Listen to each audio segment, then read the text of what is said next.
Maghanap ka lang ng butas, pero make sure that your argument is also better than mine.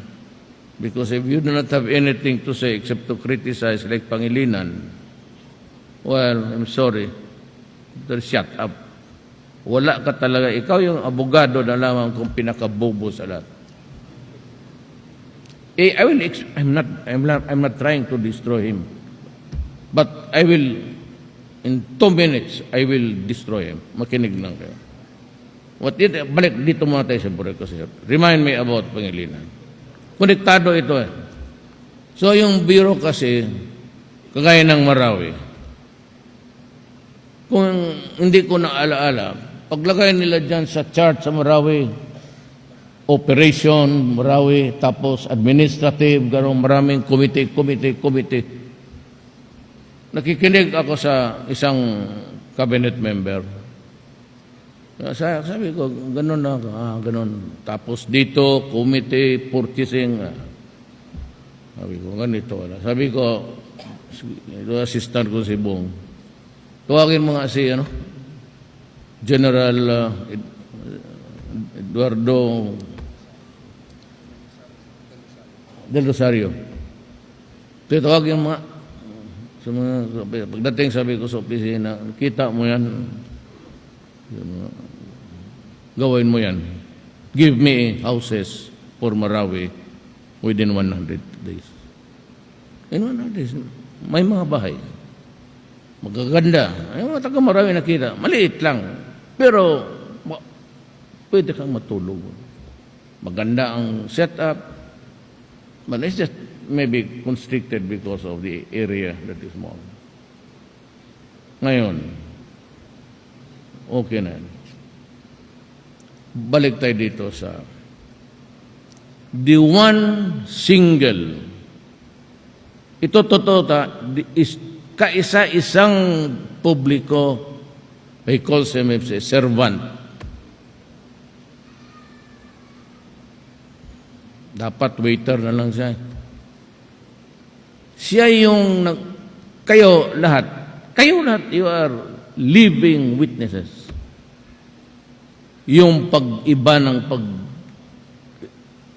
nag-upside down ang ating law and order.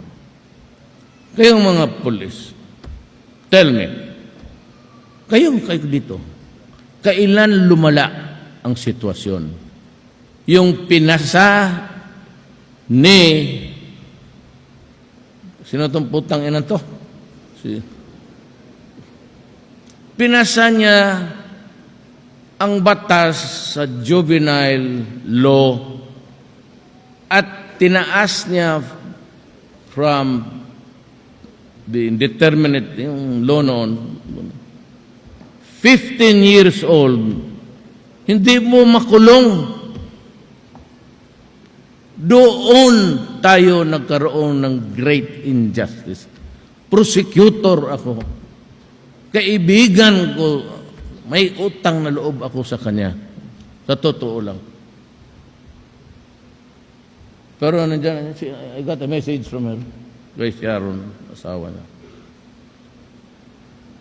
Pero sabi ko, tanggapin natin yung mali natin na nagawa natin sa noong 15 years old, pag nahuli ng pulis, pati kayo dito, kunin ng barangay captain, kunin ng nanay, pati tatay, tapos ipakita yung birth certificate.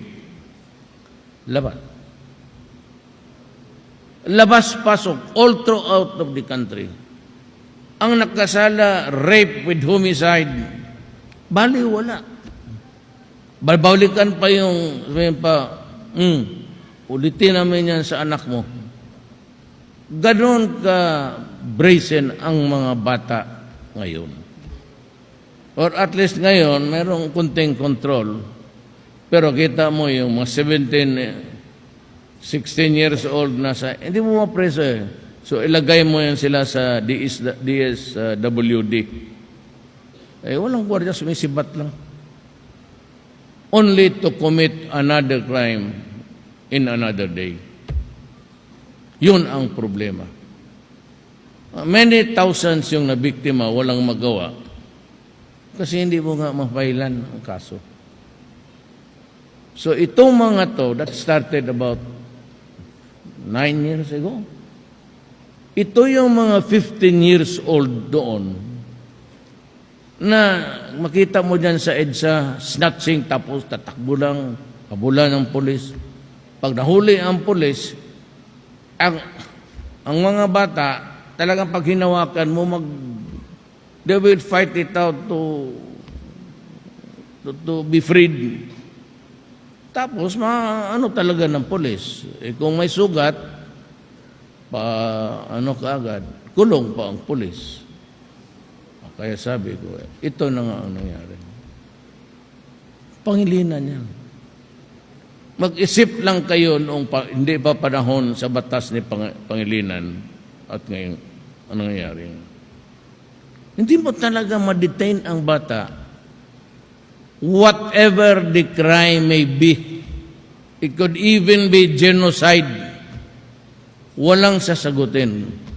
Kaya rin kayong mga NPA, for all of your protestations, proclamations that you love this country, tapos ginagamit ninyo ang mga lumad, the indigenous tribes of this country, kung hindi ba kayo tanga? Hindi ba kayo bubo kung you are taking advantage sa walang hindi ito insulto. Taga-bukid kulang ang graph ito. 75% of the total armed units ng NPA, 75. Lumad yan. Each other, dito sa Davao, the Calagan tribe, nandyan yung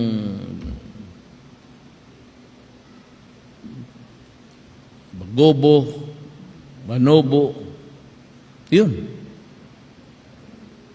Hindi marunong magbaril, kaya pag inkwento ng sundalo, nalo na yung mga ranger. Hindi lang namin sinasabi, kung magsabi ang patay, marami yan. Kawawa, pag naawa ako. Mga NPA, it's time for you to surrender, actually.